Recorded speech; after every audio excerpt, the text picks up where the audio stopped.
7 people, including 5 Israeli tourists, were killed last Wednesday in the bombing of an Israeli tourist bus at the airport of Burgas in Eastern Bulgaria.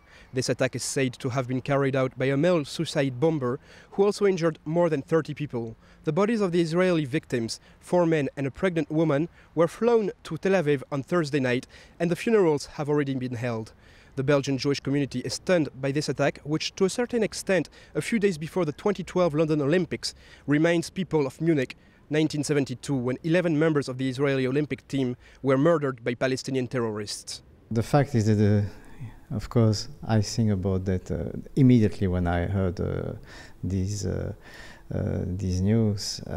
We just sent again a message to the Olympic Committee asking for a minute of silence in respect of the Israeli athletes that were murdered 30 years ago. In fact, we are concerned about this kind of similarity, I mean, about Israeli again. Maybe that in Bulgaria it was easier for them to do it in London today. I don't know. I'm still concerned about what can happen in London. As you have heard that the security is not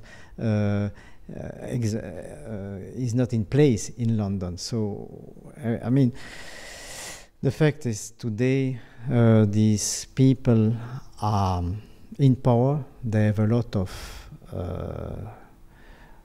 people, they follow them. Innocent people, innocent civilians are going this time on holidays.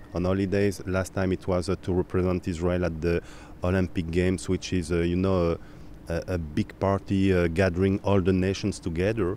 And those innocent people are killed just because they are Israeli and because they are Jews. And so, of course, it's the same logic. Yesterday, 40 years ago, it was Palestinian terrorists. Today, it's Lebanese or Iranian terrorists. It's the same kind of people who want to hurt Jews and attack Jews and Israeli wherever they are.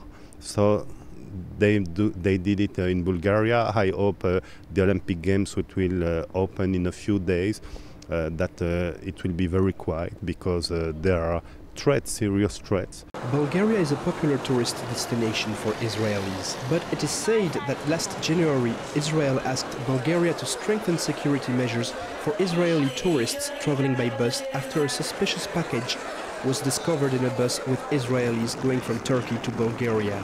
The bombing last Wednesday demonstrates safety precautions are not always sufficient to fight against terrorism.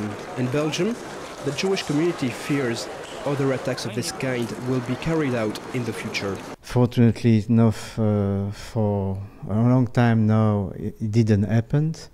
I'm concerned, like everyone, about this even because probably it will not be the only one. That means that our enemies are still going on this field, terrorism, and of course it's a danger for everyone, for Israelis, for the Jewish people in the world, and probably for the whole society everywhere in the world. Several attempted attacks on Israeli targets recently occurred in India, Thailand, Azerbaijan, Kenya and Cyprus. According to Israeli officials, last Wednesday's bombing bears a resemblance to these attempts. Iran and Hezbollah are fingered for the bombing in Bulgaria by a part of the Jewish community in Brussels and across Europe. It happened exactly day for day, 18 years after the terrorist attack in Buenos Aires against the Jewish Community Center, terrorist attack done by Hezbollah.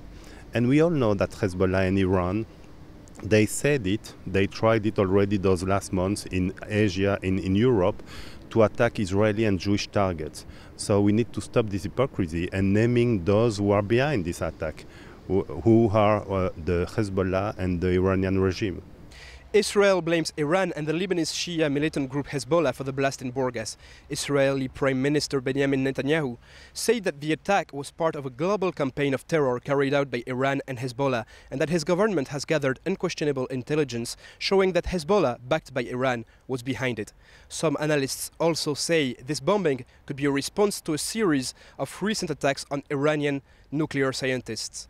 But Iran and Hezbollah have denied playing any roles in the Bulgaria attack. This is Frederick Darizet for Jewish News 1 in Brussels.